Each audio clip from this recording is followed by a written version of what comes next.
¿Viste? Le dije que no estaba grabando, así que ya, ahora sí, empezamos a grabar, llevamos Gracias. media hora de clase. Ok, ya vamos entonces con trastornos lipídicos. No, no llevamos media hora de clase. Recién empezamos la clase porque los chicos estaban en solemne, ¿no? Anatomía. ¿Hay salud? Me parece que sí.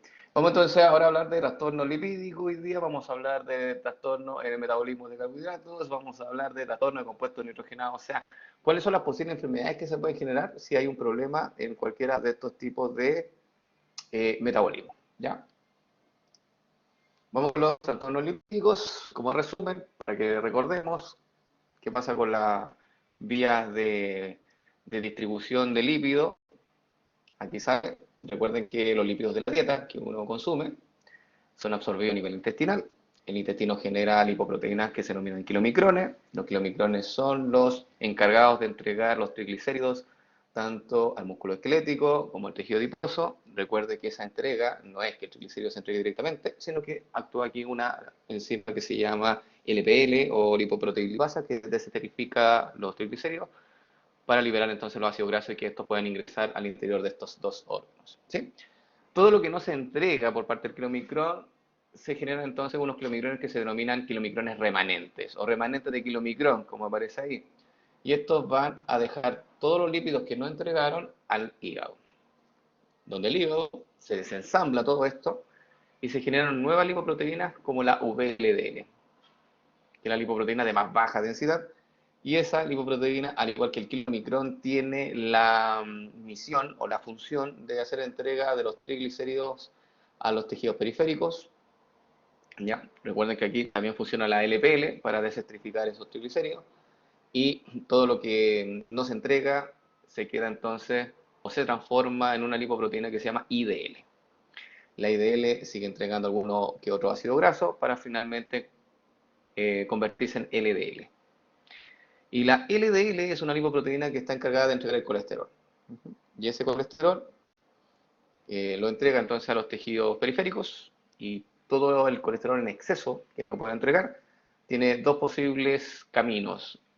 O lo mandamos al hígado o se queda acumulado en la pared arterial. O sea, ¿de qué depende cuál de estos caminos va a tomar? Depende obviamente de la cantidad de colesterol que tenga el paciente o la persona. Si tiene mucha cantidad de LDL en el torrente sanguíneo, obviamente que el hígado tiene una capacidad nomás de captación de colesterol y por lo tanto el restante se empieza a acumular lentamente en las paredes de los vasos sanguíneos, lo que puede llevar después a una enfermedad de tipo vascular. Y por último, el tercer tipo de transporte este que hace la HDL, que es el transporte reverso, que es que el que toma el colesterol desde los tejidos y también de las arterias, de los que está ahí acumulado en el vaso sanguíneo, y lo devuelve entonces al hígado, y por eso este se le denomina colesterol bueno, o yo le digo lipoproteína buena, para ser más exacto, pero en la jerga popular, digamos, se le dice colesterol bueno. ¿Ok? Eso entonces como el resumen de lo que usted debiera saber a grandes rasgos del transporte de lípidos en el torrente sanguíneo. ¿Sí? ¿Estamos bien con esto? No sé si tienen alguna duda por esto. Este es como un resumen nomás. Ya. Vamos entonces a hablar de valores de referencia. ¿Qué pasa si los valores están alterados? ¿Cuáles son obviamente los posibles efectos que esto pueda conllevar? Mira, dentro de los valores de referencia de normalidad de los lípidos se encuentra, por ejemplo, el colesterol LDL tiene que estar entre 70 y 130 miligramos por decilitro. Y eso obviamente ustedes también lo saben por el laboratorio, por la guía, ¿cierto? En donde salían estos valores también. El colesterol HDL tiene que ser mayor a 50. Eso es lo que dice, digamos, los textos, los libros. Algunos estudiantes me dicen, profe, ¿hay un máximo? Siempre hay un máximo, pero los máximos, como no son, como son bien relativos, por eso no están marcados, digamos, no están tabulados. Pero sí los niveles tienen que ser mayor a 50 miligramos por decilitro, eso sí, sí se sabe, digamos. El colesterol total tiene que ser menor a 200 miligramos por decilitro y los triglicéridos pueden estar entre 10 a 150 miligramos por decilitro. ¿Qué significa esto? Que si usted se toma un examen de sangre en ayuna y analiza su perfil lipídico y si los niveles de estos lípidos se encuentran en estos rangos que aparecen aquí en pantalla, significa que usted está en un rango de normalidad. ¿Qué pasa si estos rangos, digamos, estos valores de estos distintos tipos de lípidos cambian? Se puede generar lo que se denominan las dislipidemias. que son enfermedades producto del metabolismo de los lípidos. Y aquí viene una pregunta, dice, ¿qué pasa si estos valores resultan alterados? Obviamente se pueden presentar ciertos tipos de enfermedades o patologías. Por ejemplo, y esas enfermedades y patologías se denominan entonces en conjunto dislipidemias. No sé si tienen preguntas hasta acá. Hola, Josefina. ¿Cómo está? ¿Todo Profe, bien? Ya. profe, Ujú. dislipidemias es básicamente patologías de lípidos, ¿cierto? Sí, Ah, ya. patología asociada a lípidos. Y generalmente se le llaman dislipidemias porque son alteraciones de lípidos en el torrente sanguíneo, A nivel como ISEC. en esa zona. Claro. ¿Cuáles son los factores de riesgo para padecer una dislipidemia? La edad es un factor de riesgo, ¿ya? Por ejemplo, yo tengo mayor factor de riesgo que ustedes para padecer una dislipidemia, pero no es el único factor de riesgo, también está el sexo. El sexo, en el caso masculino, tiene mayor probabilidad de tener una dislipidemia, ¿ok? Y eso por datos, digamos, estadísticos. Así que ahí tengo yo dos factores de riesgo. Ya Pablo tiene uno, estilo de vida. Estilo de vida, obviamente, si una persona es sedentaria, si una persona es sedentaria y, digamos, y consume alimentos de tipo procesado, obviamente que ese estilo de vida puede llevarte entonces a un aumento de los niveles de lípidos en la sangre y por lo tanto una dislipidemia. ¿Qué otro tipo de factor de riesgo existe? La genética. Nadie se escapa de la genética. ¿Ok? Cuando hay enfermedades de tipo genética, esas no son reversibles y por lo tanto hay que tratar en lo posible, tratar de apuntar, de revertir los factores de tipo ambientales justamente para ir en contra de la genética y así obviamente tener una mejor calidad de vida. Pero no es un factor menor. De hecho, en el control de la próxima semana voy a preguntarle algunos aspectos genéticos y cómo estos repercuten, digamos, en la parte de las dislipidemias. Así que eso es lo que se puede mostrar a continuación. Dislipidemias por causas genéticas. Existen varias, y aquí se muestran tres, que son una de las principales. Una de las primeras es la hipercolesterolemia familiar. Me imagino que esa la han escuchado, que es cuando a una persona se le detecta muchos niveles de colesterol en el torrente sanguíneo, ¿ya? Pero a causa de una mutación genética. La frecuencia de 1 en 500 es una enfermedad de tipo autosómica dominante. ¿Qué significa esto? Que no ataca a los cromosomas sexuales. Y sin embargo, si un alelo, digamos, del cromosoma está alterado, inmediatamente la enfermedad se expresa, ya por ser dominante. Y, déjenme un segundo, quiero ver algo. Tengo baja señal. ¿Y cuál es el defecto que puede generar, aunque genera, digamos, la hipercolesterolemia familiar? Es una deficiencia o alteración funcional del receptor de LDL. Entonces, como el receptor de LDL no puede recepcionar la lipoproteína de baja densidad, que es la LDL, esta empieza a acumularse en el torrente sanguíneo, ¿ya? Lo que hace que aumente peligrosamente los niveles de colesterol en la sangre. Y cuando los niveles de colesterol se encuentran muy elevados, hay una mayor probabilidad entonces de que justamente este colesterol se oxide, se esterifique y se deposite en los vasos sanguíneos. Y se genera entonces un problema vascular. ¿Sí? Entonces ese es como el hilo conductor de lo que sucede cuando una persona tiene una hipercolesterolemia familiar. Y la causa, como te digo, es una falla en el receptor de LDL. ¿Ok? Obviamente genera un riesgo mayor al padecer enfermedades cardiovasculares. Dice acá, patrón lipídico plasmático, hipercolesterolemia o hiperlipemia mixta. ¿Qué significa eso? Y el patrón significa cuál es la sintomatología del paciente. Hipercolesterolemia significa tener altos niveles de colesterol en la sangre. Después de que hiper es mucho, colesterol, la molécula, y emia o lemia es lo que está en la sangre. ¿Sí? Como la alcoholemia es el nivel de alcohol en la sangre, la hipercolesterolemia, en este caso, la colesterolemia es el nivel de colesterol en la sangre, y si dice que es una hipercolesterolemia, significa que hay aumento de los niveles de colesterol en la sangre. ¿Ok? Y también puede haber una hiperlipemia mixta, o sea que también pueden haber otros tipos de lípidos alterados o aumentados, como por ejemplo los triglicéridos. ¿Ya? También hay casos en que hay sujetos o pacientes que tienen estas dos características, o estas dos sintomatologías. Otro tipo de dilipidemia de causa genética es la hipercolesterolemia familiar combinada, que la causa es un poco distinta porque es un defecto en donde hay un exceso de producción de la proteína ApoB100. La proteína ApoB100, recuerde que es una apoproteína que se encuentra en la superficie de la lipoproteína, de todas las lipoproteínas menos la de HDL. ¿Ya? Y al estar en exceso, un segundo, ahí sí.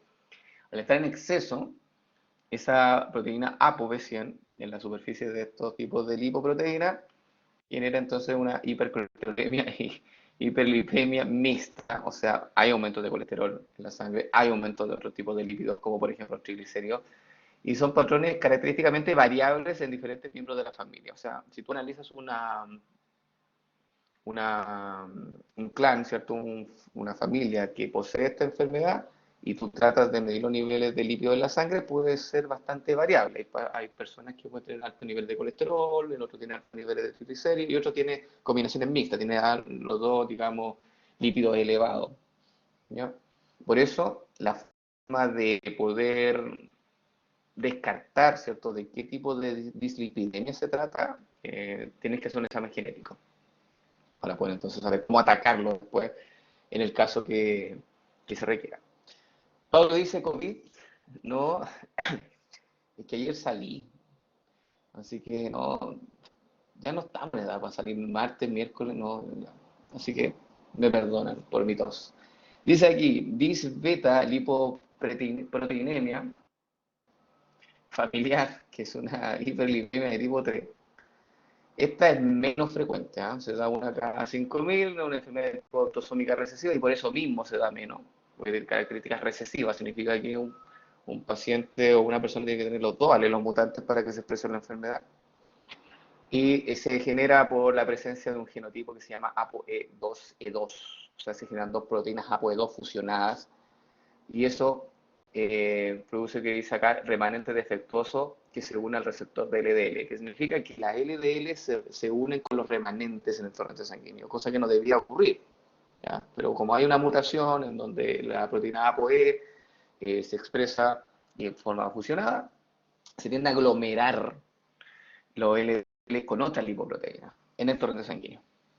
Lo que hace entonces que se queden acumuladas justamente en este tejido, que es la sangre, y genera una hiperlipemia mixta, o sea, aumenta los niveles también de triglicéridos y de colesterol en el torrente sanguíneo.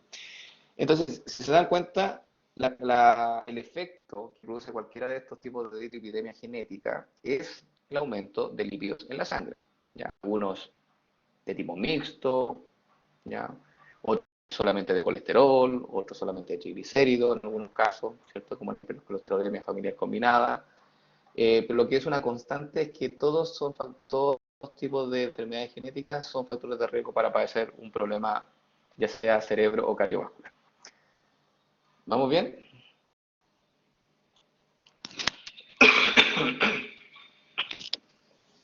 Sí. Ya. Sigamos. Entonces, dice acá, triada aterogénica. Se le denomina triada, en este caso, y aterogénica, que es cuando existen niveles de lípidos que pueden fomentar o llevar a un problema cardiovascular, y en este caso, la combinación es aumento de LDL en el torrente sanguíneo, una disminución de HDL y un aumento de triglicéridos. Si se hace esta combinatoria, si un paciente tiene, digamos, esto, es un candidato fijo para padecer una enfermedad de tipo cardiovascular. ¿Ya? Entonces, repito, altos niveles de LDL, bajos niveles de HDL y altos niveles de triglicéridos. Si usted se hace un examen de sangre,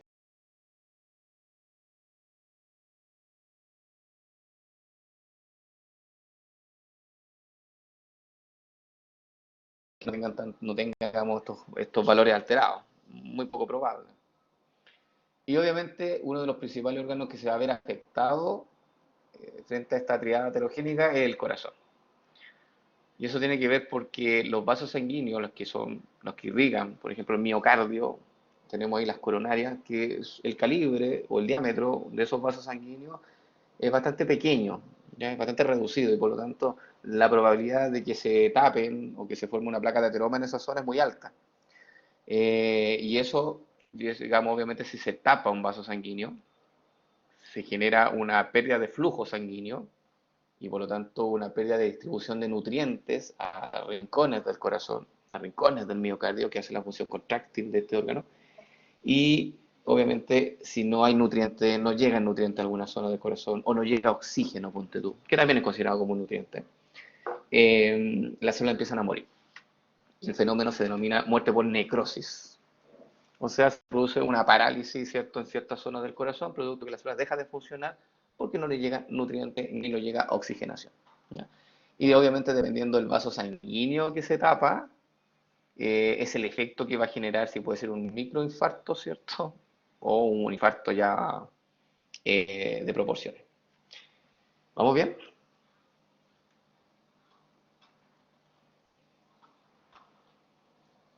Sí, ya. Se están turnando ahí Pablo, Josefina.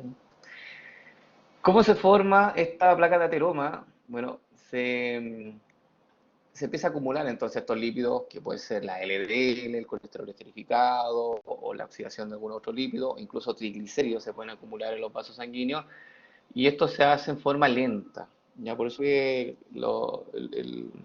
digamos los accidentes cardiovasculares y cerebrovasculares se dice que es una muerte lenta porque la acumulación es paulatina.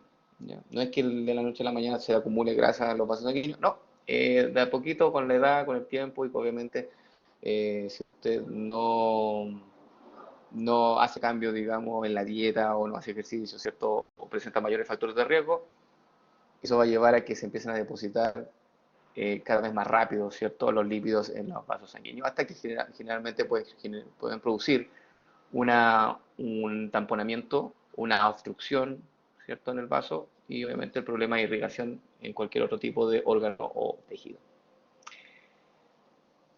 Vamos un poquito más en detalle, que ese fenómeno se denomina arteriosclerosis. Ahí está el título.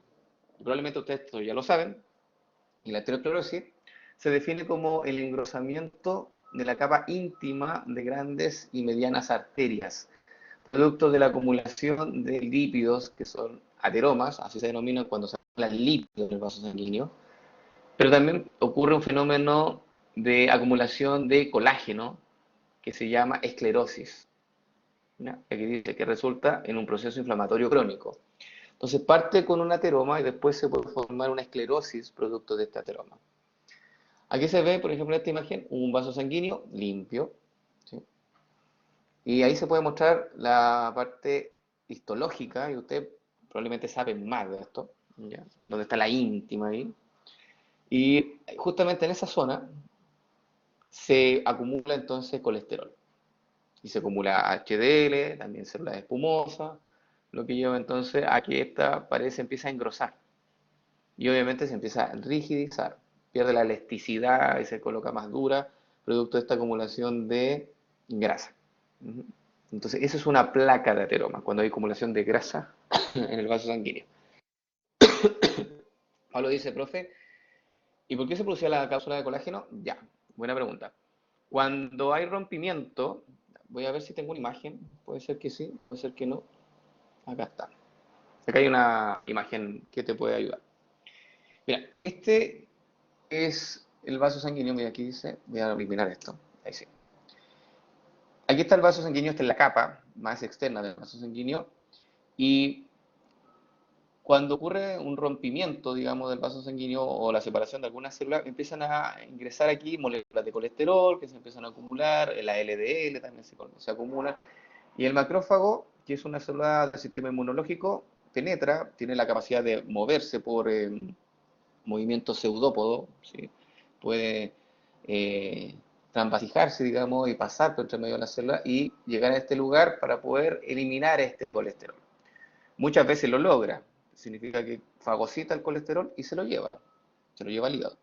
Pero otras veces no, cuando ya hay demasiado colesterol, comienza a comer colesterol por un receptor scavenger que recepciona el colesterol, que no es regulado y por lo tanto empieza a acumular colesterol hasta que engorda, ¿sí? Y ahí ya se llama célula espumosa. Y esta célula espumosa genera, y justo con los macrófagos, secretan citoquinas, que son inflamatorias. Y eso genera entonces daño, inflamación, aumento de volumen acá en esta zona dañada, como se muestra aquí, como un abultamiento. Y eso genera como rupturas, ¿ya? Y esa ruptura tiene que repararse de alguna forma. Entonces, justamente se activan ahí los fibroblastos, que son estas células que se muestran como acá. Esas que están como en la orilla, como tipo así como ovaladas. Esos son los fibroblastos, la número 8. Y esos fibroblastos empiezan a colonizar toda esta zona, empiezan a aumentar el número, y los fibroblastos son células que producen colágeno, ¿ya? Que eso producen cicatrices, de hecho, cicatrices internas o externas, y empiezan a producir una cantidad de colágeno, que es una proteína extracelular, y que se empieza a acumular colágeno en toda esta zona. Y además, estos fibroblastos pueden salir obviamente de la zona media, que es donde viven los fibroblastos, y seguir colonizando acá, en el vaso sanguíneo. Entonces, el colágeno le da la particularidad, en este caso, a este problema de rigidez. El colágeno es una proteína rígida. Entonces, el vaso sanguíneo, además de ponerse, de abultarse y taparse, se coloca en rígido. Pablo dice, profe, ya, profe, de nuevo por fin desde la ruptura. ¿Desde cuál ruptura? ¿Desde acá? Pablo, ¿de esta ruptura? Ah, la ruptura de acá abajito, ¿o no? ¿Sí? ¿No? Ya. Mira, en esta zona de aquí abajo, en la zona media del vaso sanguíneo, ahí reside o vive, como se dice, los fibroblastos, ¿ya? Que son células especializadas para liberar proteínas fibrosas. ¿Cuándo se libera proteínas fibrosas? Cuando tú tienes que reparar, por ejemplo, un tejido, ¿sí? Es parte del proceso regenerativo, de hecho, en donde se produce primero la inflamación, ese es como el primer paso inflamatorio, se liberan citoquinas como interleuquina 4, interleuquina 6 al medio, ¿cierto? Y después viene la etapa de fibrosis transitoria, que es cuando vienen los fibroblastos, que son estas células de acá, la número 7, y que empiezan a colonizar esta zona para generar y sintetizar colágeno, que se empieza a acumular aquí. El colágeno sirve para tapar, ¿cierto? Es como un relleno. Para eso es el colágeno. Es como una proteína fibrosa que tapa hoyos, decirlo así. Y por eso es una proteína secretable. Significa que estos fibroblastos secretan esa proteína al medio para que esas proteínas formen unas verdaderas redes de protección frente a esta inflamación, para que este vaso sanguíneo no reviente, si eso es como la idea. ¿Sí? Pero lamentablemente, ese colágeno se empieza a acumular y no se revierte. Entonces, ¿qué pasa? Como el colágeno es una proteína rígida, el vaso sanguíneo, toda esta zona de acá, empieza a quedar más sólida, se rigidiza el vaso sanguíneo, lo que puede conllevar obviamente a problemas de presión, como la hipertensión. Es como el vaso sanguíneo, es como una manguera, digámoslo, que ya es menos flexible, producto de que hay acumulación de colágeno en esta zona, ¿ya? Y después, cuando hay mucho colágeno y sigue habiendo depósitos de colesterol, viene el proceso que es la necrosis, que es la muerte de células producto de la acumulación, ¿cierto?, de tejido fibrótico, de citoquina inflamatoria y obviamente de lípidos. ¿Ahí sí, Pablo?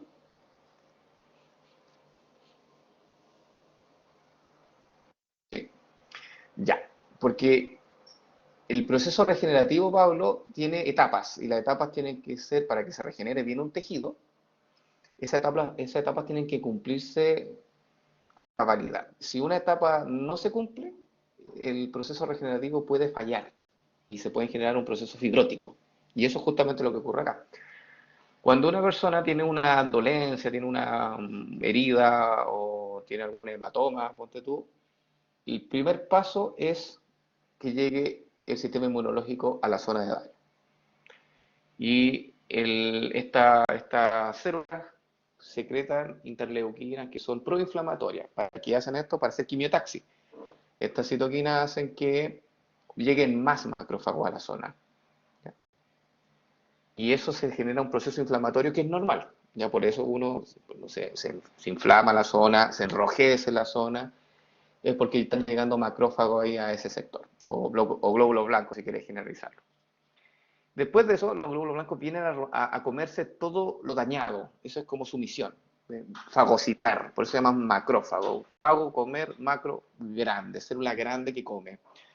Entonces empieza a comer todo lo que tenga acá, que tenga que eliminarse, producto del daño. Y después tienen que retirarse estas células. ¿Ok?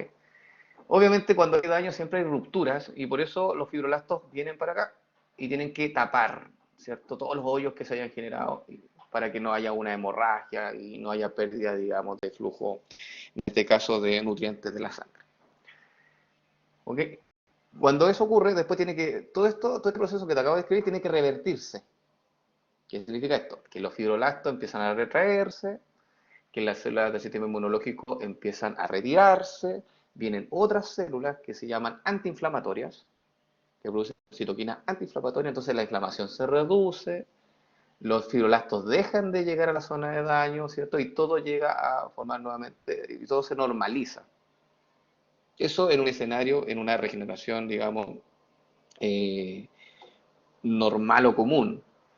Pero en este caso no ocurre eso. En este caso la acumulación de colesterol es tanto que no ocurre el proceso antiinflamatorio.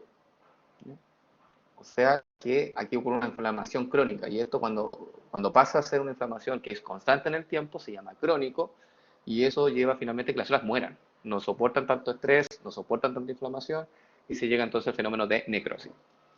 Y ahí cuando eso ocurre, muerte celular en masa, inflamación, rigidez, problemas entonces en este caso vasculares. Ahí sí.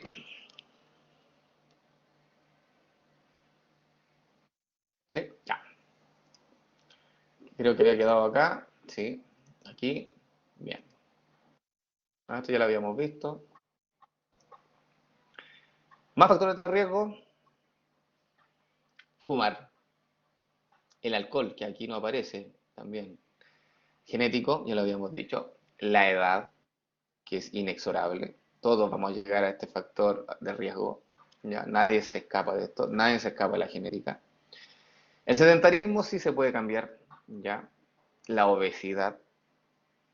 Así que, y también el sexo, que recuerde que afecta más al hombre que en mujer en el caso de padecer una enfermedad cardiovascular. Por eso sale un corazón ahí sufriendo, porque obviamente hay altos factores de riesgo que pueden llevar a un problema cardiovascular. De hecho, una de las principales muertes en Chile es problema al corazón. ¿Sí? Son accidentes cardiovasculares. Y si me apuran, y quiero que predigan, yo creo que estas muertes van a ir en aumento si es que las personas, los efectos pandémicos generó muchos problemas a nivel psicológico, pero no solamente eso, sino que también problemas físicos. Porque muchas personas que aumentaron de peso, muchas personas que ahora están más sedentarias, aumentó el estrés, por lo tanto aumentó el consumo de tabaco, aumentó el consumo de alcohol. Somos los primeros, estamos en la primera lista en Latinoamérica del consumo de alcohol. Así que yo creo que dado ese escenario, ¿cierto? Los factores de riesgo en Chile han aumentado. Así que no me extrañaría que las tasas de muerte por enfermedades cardiovasculares sigan aumentando. Así que la idea es revertir entonces esa situación.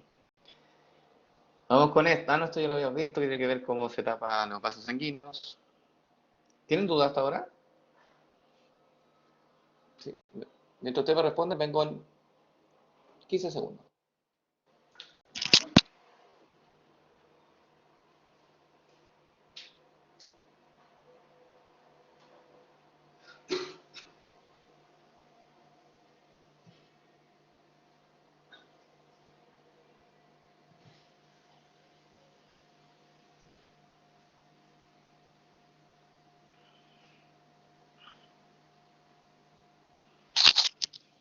Ya, estamos de vuelta.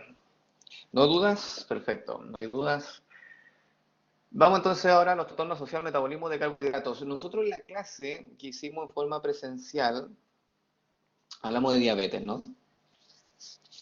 Alcanzamos a ver la diabetes tipo 1 y tipo 2, ¿no? O yo fui, Josefina, sí, sí estaba ahí. No me acuerdo. Como que Josefina me dejó en el cielo y después me mandó al infierno. Sí, fui ahí, oh, qué lindo. No, pero no entendí. Oh, ok.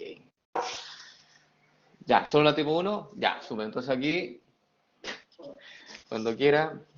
Gracias, gracias Josefina por por la disposición. Entonces, vamos a hablar, como tenemos tiempo, ¿cierto? Tenemos otra clase, vamos a probablemente algunos conceptos que aquí se van a repetir justamente de esa clase de diabetes, ¿sí? El tipo 1, ¿cierto? Y obviamente va a aparecer la diabetes tipo 2, que es la que nos queda pendiente. Así que vamos a ir por orden nomás en esta clase. Dice acá, recuerden que la insulina es secretada por las células beta del páncreas en condiciones de hiperglicemia inmediatamente después de ingerir alimentos, sobre todo alimentos que tengan alto índice glicémico, ¿sí? Altos niveles de calorías, o perdón, altos niveles de carbohidratos. Bien, y aquí dice, las células beta son las que liberan la insulina y las células alfa, recuerde que son las que liberan el glucagón. Y eso, recuerde que esa liberación es mediada por el páncreas. Un dato, digamos, para que ustedes recuerden nomás. ¿Cómo ocurre el proceso de señalización de la insulina? La insulina tiene por misión promover la internalización de glucosa a través de los transportadores GLUT. Y eso es lo que se muestra acá. Ahí se muestra esta imagen, voy a agrandarla. Ahí. Ahí está la hormona, que es la insulina. Y la insulina hace contacto con el receptor, que es un receptor que se denomina receptor de insulina. ¿No se ve? Lo reinicio. ¿No se ve? Ya. Ahora sí. Ah, ya no reinicio nada entonces. Ahí sí. Ya. Entonces, ahí está la insulina en este dibujo. Y este es el receptor de insulina. Que es un receptor doble, por decirlo así, porque es un receptor que tiene dos partes. ¿Ya? Recuerden que el receptor de insulina es un receptor tirosina quinasa. Significa que se fosforila en residuos de tirosina. Justamente los aminoácidos de tirosina tienen grupo alcohol, que es el grupo OH. Y ese grupo alcoholes son fosforilables. Por eso se clasifica este receptor como tirosina quinasa. Porque esa tirosina, que es esta Y, así se simboliza el nombre de la tirosina en una letra, es una Y. Esa Y se puede poner en un grupo fosfato, o sea, esa tirosina se puede fosforilar. Obviamente esa fosforilación ocurre cuando llega la señal. Cuando la insulina hace contacto con el receptor, esta parte intracelular del receptor se fosforila en un residuo de tirosina y esto genera toda una cascada de señalización que lleva a la respuesta. Y una de esas, una de las más importantes, es esta que se muestra acá, esta flecha, donde simboliza que el transportador GLUT deja ingresar la glucosa. Porque el receptor de insulina, al mandar una señal al interior, hace que los transportadores GLUT vayan a la superficie de la célula, se abran y la glucosa entonces comienza a ingresar por el transportador GLUT4 al interior de la célula. ¿Okay?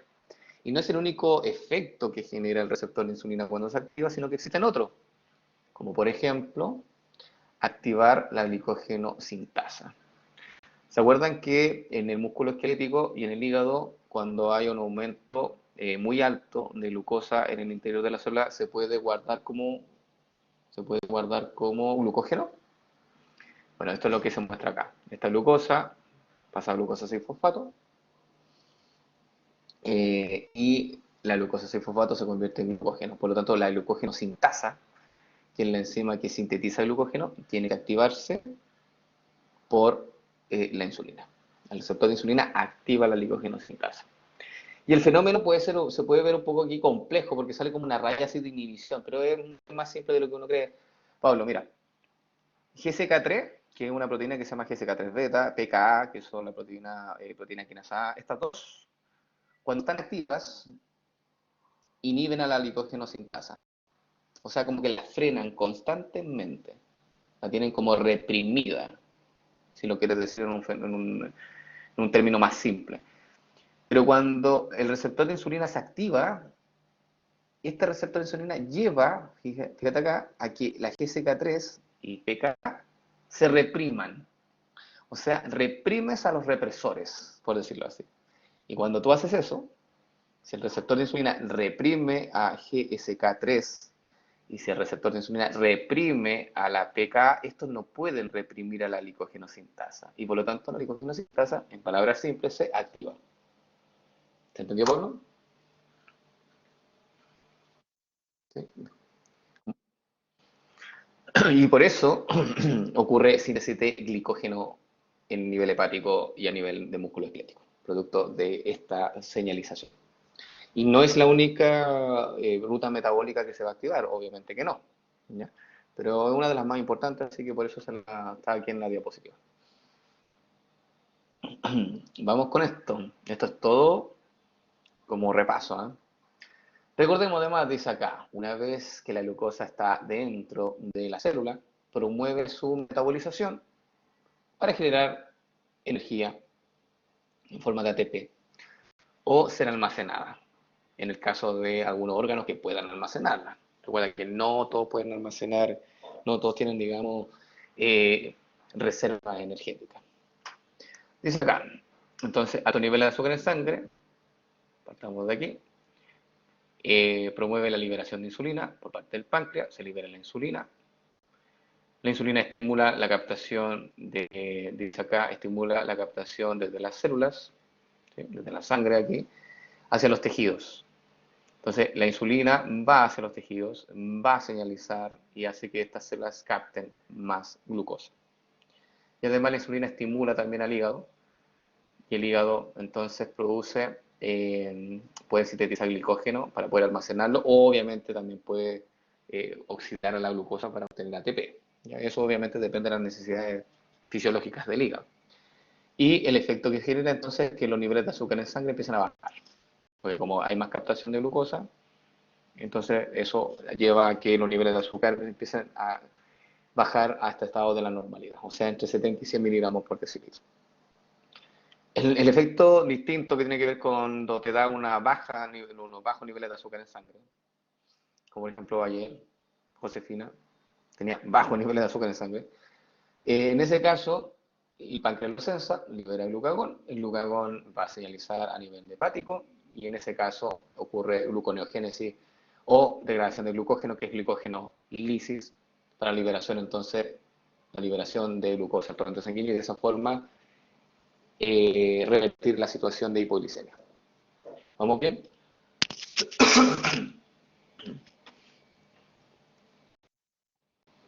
Sí, ya. Ok, diabetes mellitus, dice acá. Conjunto, ¿qué es una diabetes mellitus? Es un conjunto de trastornos, es un tipo de definición, no es la única, pero esta yo creo que me parece como la más óptima.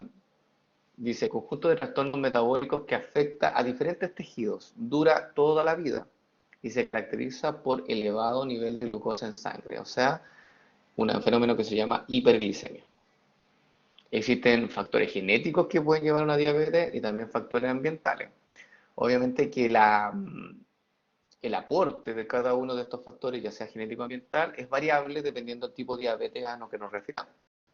Si hablamos de diabetes tipo 1, por ejemplo, ahí los factores genéticos son más preponderantes que los factores ambientales. Mientras que si hablamos de diabetes tipo 2, ahí los factores ambientales tienen un peso mayor que los factores genéticos, ¿ya? Pero hay digamos, un solapamiento en donde estos factores también se pueden combinar. Vamos a hablar entonces de diabetes mellitus, tipo 1 y tipo 2, y también existe la diabetes gestacional, aunque nosotros, al menos para medicina, no le damos tanto énfasis. Diabetes gestacional hablamos más para las carreras, por ejemplo, de obstetricia. ¿Ya? Pero bueno, si tenemos tiempo podemos hablar de diabetes, perdón, gestacional. Más o menos, ¿cuánto es la distribución de las personas diabéticas? ¿Cuánto es el porcentaje en la población, digamos, afectada? Un 10% padece más o menos de diabetes tipo 1, aproximadamente, y un 90% de diabetes tipo 2. Y como les dije anteriormente, la diabetes tipo 1 es tipo genética, ¿ya? Y la diabetes tipo 2 es más ambiental, que tiene que ver básicamente con los factores de riesgo que uno va incorporando el tiempo, ¿ya? El fumar, los vicios, digamos, en general, la falta de ejercicio, ser poco pulcro en la dieta. Entonces, si nosotros vemos estos porcentajes, Igual es alarmante porque uno piensa, bueno, el 90% de la diabetes que se presenta es tipo 2 y por lo tanto uno puede revertir la situación, porque está en nuestras manos, porque es principalmente de tipo ambiental. Sin embargo, esta enfermedad sigue en aumento. Es como que la población todavía no concientiza la gravedad que te puede generar la diabetes, o sea, los efectos que te puede generar una diabetes que no son para nada, digamos, agradables. Vamos con la diabetes entonces mellitus tipo 1. Dice acá, ¿cuál es la causa? Existe una destrucción total de las células beta del páncreas. Obviamente la destrucción total ocurre a largo plazo, no es que ocurra de la noche a la mañana, ¿ya? Pero llega un punto o un momento en que ya tus células beta no secretan, en este caso, insulina. Y eso se genera, entonces, esta muerte, esta destrucción de las células beta es mediado por los linfocitos T. Los linfocitos T reconocen a las células beta del páncreas y la eliminan. Y eso, por eso se dice que es una enfermedad de tipo autoinmunológica.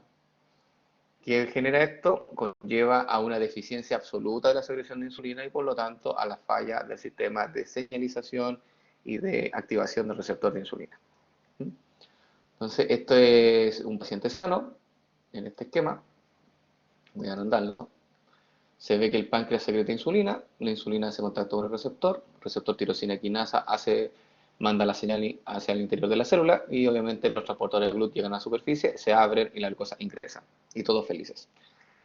Diabetes, paciente con diabetes mellitus tipo 1, en ese caso el páncreas no secreta insulina o muy poquita como aparece aquí en el dibujo, por lo tanto se activa muy poco receptor de insulina o ninguno, en el caso de que no haya secreción de insulina, y por lo tanto el receptor GLUT4 no puede llegar a superficie, no puede fusionarse con la superficie de la célula, no puede abrirse y la glucosa entonces queda en el torrente sanguíneo, generando entonces el fenómeno de hiperglicemia.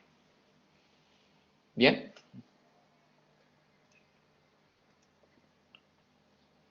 Sí, ya. Dice acá, diabetes tipo 1, mellitus tipo 1, recuerde, se manifiesta tempranamente en la vida, en el ciclo vital de un individuo y debuta comúnmente como una cetoacidosis diabética. Así que mucho ojo con el olor, ¿cierto? Con la transpiración, digamos, los niños huela, desarrollen los sentidos porque puede determinar o puede, digamos, pesquisar un tipo de diabetes mediante estos tipos de síntomas, ¿ya? Cetoacidosis diabética. Y dice que estos pacientes se hacen insulino dependientes. Obviamente que, como las células beta del páncreas son las que están dañadas y no hay secreción de insulina, una forma de revertir este tipo de patología es el uso de insulina recombinante, ¿ya? Que básicamente es los laboratorios generan insulina mediante cultivos con levadura. Esa insulina se purifica en reactores, en bioreactores bien pequeños, y después se vende en el mercado, obviamente pasando por estrictos controles de calidad. Y de esa forma, esa insulina que se vende en la farmacia se puede inyectar en los pacientes y generar entonces una respuesta de receptor de insulina y una baja de los niveles de azúcar en sangre cada vez que esta persona consuma alimentos ricos en carbohidratos. ¿Pregunta hasta acá?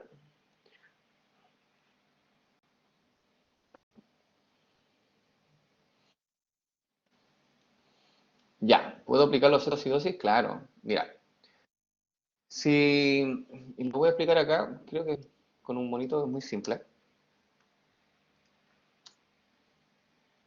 Dibujar. Ya. Voy a dibujar un hígado, ¿sí? Voy a dibujar una célula X, cualquiera, un torrente sanguíneo. Entonces, y un páncreas, ¿cierto? Y un páncreas. Ahí está. Entonces, el páncreas tiene la misión de secretar insulina cuando hay una hiperglicemia. ¿Se ve bien en el dibujo o no? ¿Se cargó ya? Estoy poniendo una glucosa ahí. ¿Se ve o no? Sí, ya. Entonces voy a poner una alta glucosa para que vean que es como una especie de hiperglicemia, no sé. Oh, pues, no sé cómo agarré tanto vuelo. Y aquí, dame un segundo para ordenar esto. Dígame, Cuénteme. Profe, es que su pantalla como que se queda pegada cargando, entonces nosotros vemos cuando ya carga después, entonces sí que puede ir un poquito más lento porque ahora nosotros vemos como solamente las figuras. Ya, No sé si ha hecho algo más. ya. Tengo harta glucosa en la sangre, harta G. ¿Las ven? ¿Qué ven? Dígame. ¿Qué ven sus ojos? Un círculo, Es una unas célula, ¿ya? cuestiones y un hígado y un páncreas. Sí, nada más. Y una ¿Y, flecha. y, y no ven las glucosas todavía? No, No, Uy, qué lento el sistema. Ya déjame ver si ahí tampoco. no. no. Uy, A ver, qué lata. en una de esas somos nosotros. A ver, Le dame un segundo. avisamos. Dame un segundo, dame un segundo. Ya. O si no soy yo, ¿ah?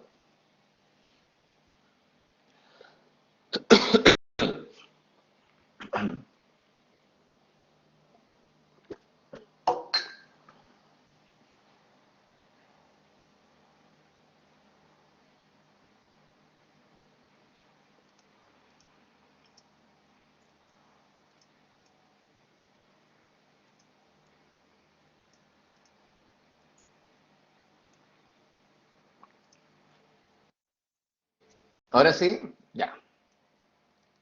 Entonces, se ven hartas geo, ¿no? Harta glucosa ahí.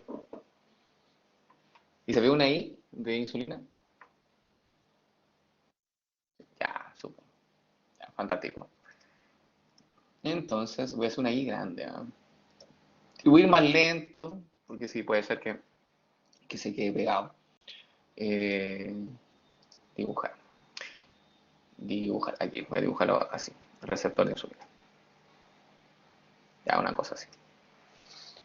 Entonces, Pablo me preguntó cómo explicar, digamos, esto de la cetocidosis diabética. Ya, bastante. Ah, me faltó otra sola. Me faltó. No, dejemos esta nomás, tejido adiposo. Ya. Entonces, como este problema ataca a las células betas del páncreas, eso significa que no hay síntesis de insulina. ¿Sí? Entonces voy a poner una X acá. No hay producción de insulina. Por lo tanto, el receptor de insulina, que se muestra aquí, no se va a activar. Al no activarse, la célula no manda el transporte de gluten a superficie. No hay ingreso de glucosa. Por eso se genera una hiperglicemia. Uh-huh. Pero esta célula, que está aquí, este círculo que dijo Josefina, ya, esta célula, piensa que no hay nutriente, porque no le está llegando.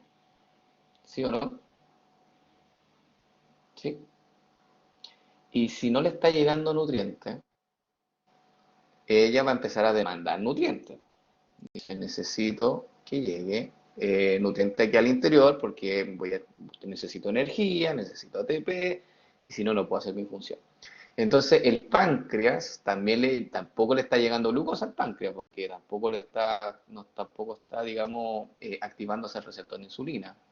Y el páncreas cree y sensa y dice, ¿sabes que no hay glucosa en la sangre? Porque a mí no me está llegando glucosa y en las células aledañas tampoco.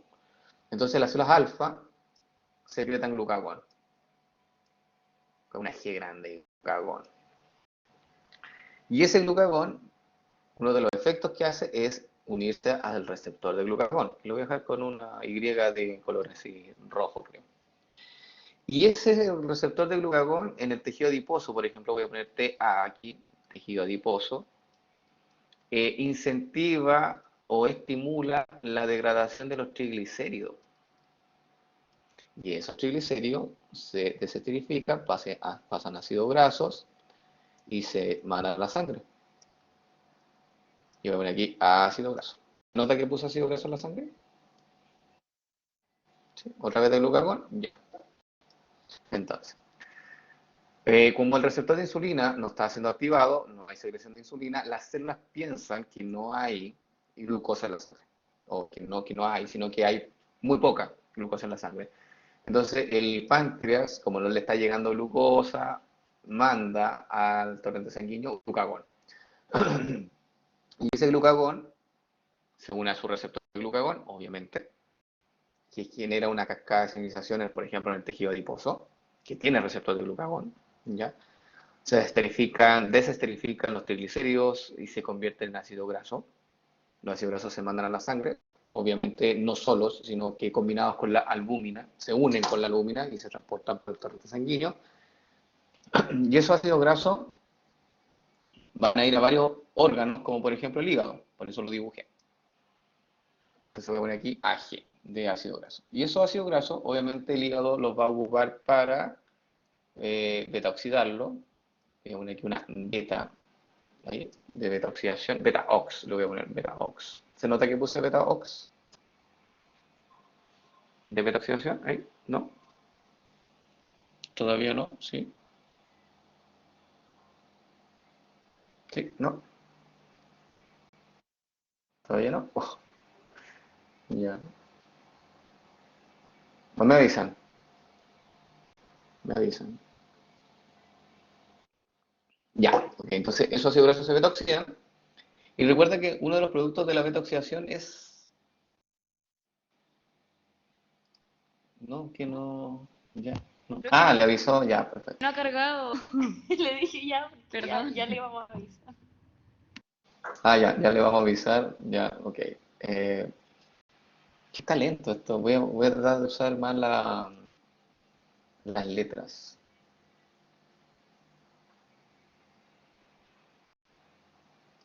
Ya voy a poner aquí acetil-CoA. ¿Todavía no carga?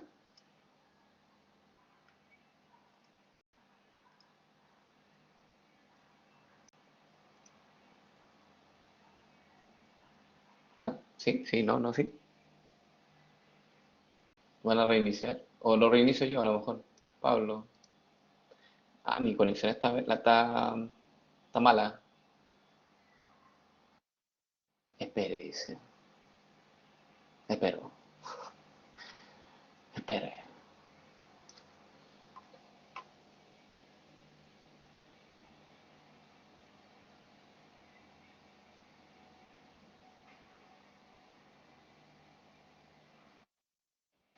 Cargando. Ya. Fantástico. Está malo el internet de la U. Ah, no, y el mío también. Debemos tener la misma compañía, parece, porque el mío dice que acá me sale como un estado de señales bajas, ofertón. No, voy a reiniciar el mío, ¿eh?